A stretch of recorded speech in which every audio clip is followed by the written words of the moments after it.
आपने 10 बार लोकसभा का चुनाव लड़ा, 4 बार आप जीते। आपने पूर्व मुख्यमंत्री भूपेंद्र हुड्डा के बेटे को हरा दिया, हुड्डा परिवार को भी हरा दिया, जो कि रोहतक में लगातार जीतते आ रहे थे। इसके पीछे का जो मैं वजह मानूं, क्या चीज़ आपको लगती है कि जिसकी वजह से आप निर्दलीय सबसे पहले आप जीते सोनीपत से, जो कि अपने आप में बड़ा रिकॉर्ड है। भूपेंद्र हुड्डा सोनीपत आए, भूपेंद्र हुड्डा नहीं सोनीपत से जीत पाए, आप निर्दलीय आपने चुनाव जीता। इसके पीछे क्या मानते हैं आप? देखिए, मैंने शुरुआत में आपको बताया, हमारे पास कोई मंत्र नहीं है। हमारे पास अगर कोई मंत्र है तो सेवा भाव का है।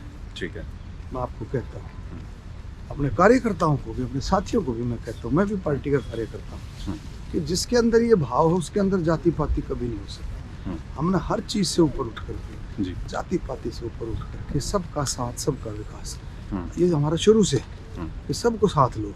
ठीक है, हर जाति हमारे साथ।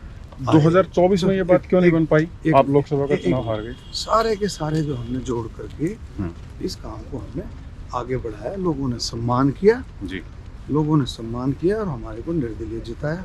और यही बात 2019 में 19 में जो है इनकी अति हो गई थी, इनकी अति थी, लोग बहुत जबरदस्त तरीके से नाराज थे। किन की अति हो गई थी? इनकी, कांग्रेस वालों की। अच्छा, तो 2019 में जो बात कर रहे थे, कांग्रेस को हराया दीपेंद्र को, तो लोगों के अंदर एक जबरदस्त जोश था, ये सब।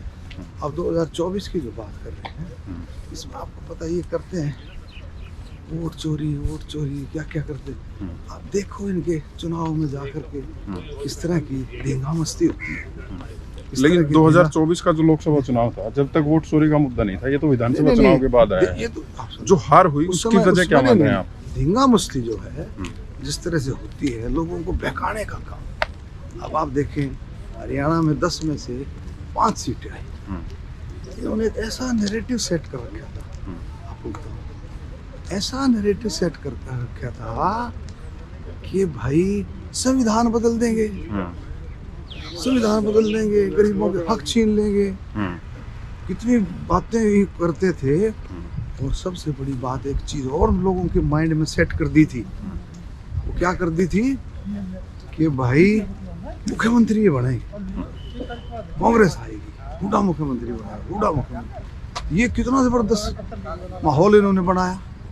आप देखें कितना जबरदस्त माहौल बनाया कि लोगों को झूठा बात, फीते ले करके नाप देने, छाती नाप देना, कद नाप देना, वो तेरा तो हो गया।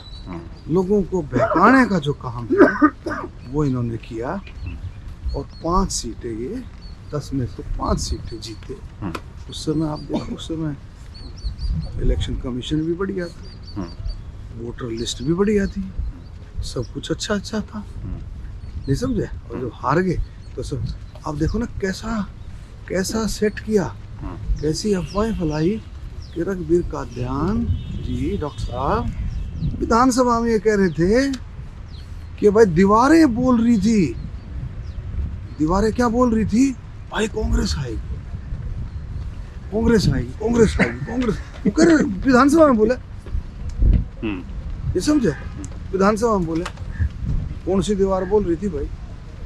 तो ये इन्होंने सेट ऐसा कर दिया था कि लोगों के माइंड में। तो आप समझ सकते हो, हरियाणा में, रोहतक, झज्जर, इन जिलों में तो ये 10-10 साल मुख्यमंत्री रहे। इन्होंने दिखाया कैसे कैसे लोगों का जो है ये करते हैं, उनको सब सारा ये सिस्टम चला, इनके झूठ फूट चल करके, इन्होंने धोखा करके ये इसको हथिया लिया।